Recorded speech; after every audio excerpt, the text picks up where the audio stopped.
Hello, everyone. Welcome back to the Finding Yourself podcast, the mini podcast series centered around movies and TV. I'm your host, Kyle Duffy, and in today's episode, I will be discussing the TV show BoJack Horseman. BoJack Horseman's first episode aired in 2014. It's available up on Netflix and has 6 seasons. The show centers around a humanoid horse who is famous for his 90s sitcom role, but has since fell into obscurity.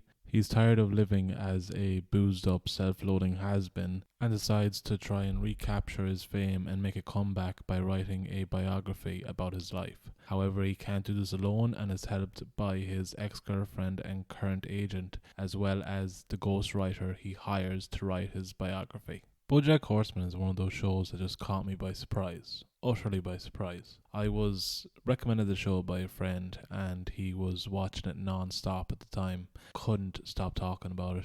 Kept on harping on to me to, oh, you have to watch it, you'll love it, you'll love it. And I was thinking, oh god, if someone hypes up a show for me too much, I'm going to hate it already. Eventually I did sit down to watch it and the first few episodes really didn't catch my attention. I was thinking, okay, this is a good animation. It seems like, a bit lighthearted fun. And I thought, okay, I can't watch this, I don't like it. I went back to my friend and I said, listen, show isn't for me. And he kind of just said, listen, you know what? I was the same way too. You need to just have it on in the background for a few episodes. Do something while you're watching it, like put away clothes or like do a few things around the house or just chill out on the laptop and have it on in the background. And I did that and eventually I got into the show properly. And I'm so glad I did because this show is so unique. It's one of those shows where it's such a bait and switch and a red herring because you think like it's going to be one of those shows, oh, it's like the animation's all fluffy and colourful and very engaging, so you're thinking, oh, I can't keep my eyes off it. But once you actually dive into the characters in this show are so well fleshed out, and even though they're humanoid animals, most of them, they have the most humanistic qualities as characters. They all are so human and every character is so well fleshed out and developed. Every character has their own arc, their own development and maturity. And that's one of the reasons I love this show. It just spends such time in detailing their characters out, fleshing out their stories, and giving them legitimate reasons for developing and growing. Season after season in this show, they just dive deeper into the psyche of each character. And they talk about such deep and heavy issues in the show. And like when I started, I didn't think that they would touch on any of these subjects at all. I thought it was another run-of-the-mill animation that I could just turn off my brain for 30 minutes and bomb through a few episodes. No, this show tackles such heavy issues and sensitive situations. Topics such as death, abandonment, alcoholism, drug abuse, mental illness, and sexuality. All these topics are covered in such a detailed and intellectual manner on the show. Each character deals with their own issues, goes through their own journey of self-discovery. That's another thing the show taps into. It taps into that universal experience of trying to discover who we are as people. Who am I? People need to find that out, go on a journey of self-discovery, and that could be done in our 20s, it's done in our 40s sometimes. People have a hard time discovering who they really are, what they really like and what they're about. And in this show it does frame the journey of self-discovery as a struggle, because we do struggle with finding out who we are. Everyone does. It's not easy because you have to be very introspective. You have to look within yourself. And in my opinion, the show does such a great job in framing how hard it can be to actually start that journey of self-discovery. And it's through following BoJack Horseman as a character that we can see why it's hard for some people to be introspective and to analyze why they aren't happy and why they act and behave the way they behave. I just want to take a minute to talk about the character writing in the show, which for me was phenomenal. For every character there was such a detail to them. They were so introspective with their writing and it was so realistic as well. Just for example, the character of BoJack Horseman. He's not any one thing. He's not a character trope.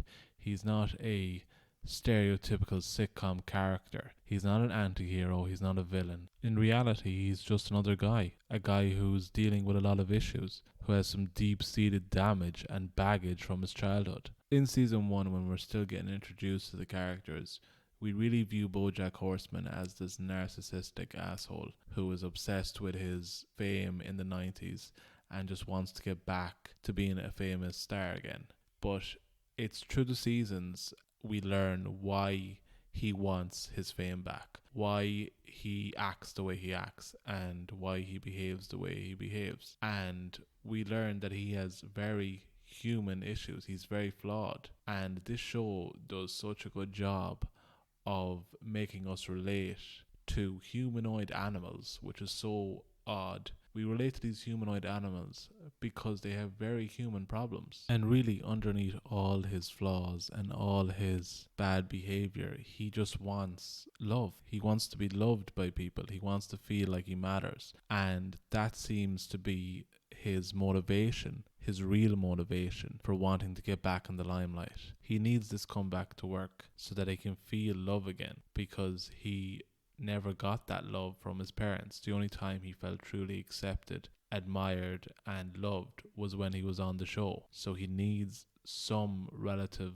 success again so he can feel that love again. And through the seasons we follow him as he tries to make this a reality. I really like how this show doesn't portray one character as better than anyone else.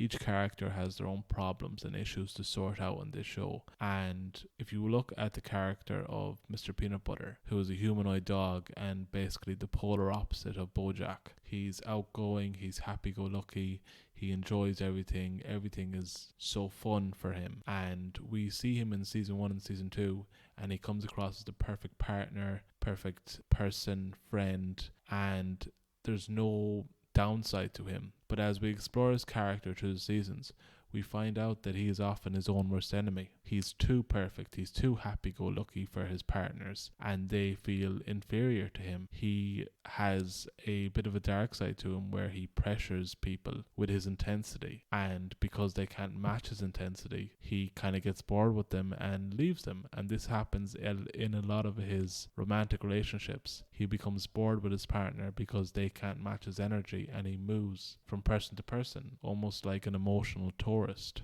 And as well as this, he hates conflict, he hates fighting, so he never actually sorts anything out. When there's a conflict or an issue, he tends to ignore it because it's not happy-go-lucky. It's the exact opposite of what a dog is used to, so he doesn't know how to deal with it. So he just kind of runs away from it. The character of Diane, BoJack's ghostwriter, in season 1, she comes across as very chilled, laid back, normal. But as the seasons progress, we see that she has a complicated relationship with her family. She expects too much of herself. She always tries to better herself and tries to be the best person she can be. But she isn't good to herself. She's very hard on herself and has a high expectation of herself and others. And when people fall below this expectation, she doesn't know how to handle it, and she often lashes out. She has a progression in this story, and she has a big character arc and development, as well as Mr. Peanut Butter and BoJack Horseman. And that is what I love about the show as well. The show gives every character their time and gives them enough time to develop properly, so that at the end of the show we can see all these characters work through their issues and come to some kind of finality, and the show does that very well. I definitely recommend checking out BoJack Horseman on Netflix if you haven't already. I was laughing a good bit in the show, but I mainly found myself entertained and enthralled with the story, the writing, and the characters. Such a good show. I hope you all enjoyed today's episode. If you enjoy reviews and discussions on both movies, TV shows, and documentaries, you can always subscribe to my channel. I put out new videos every week, and I will be uploading more consistently on both Wednesdays and Fridays from now on, so check out for that. And if you want to check me out on any other platforms, I do upload my podcast to both Spotify and Anchor FM as well. This has been the Finding Yourself podcast with Kyle Duffy. Thanks for listening.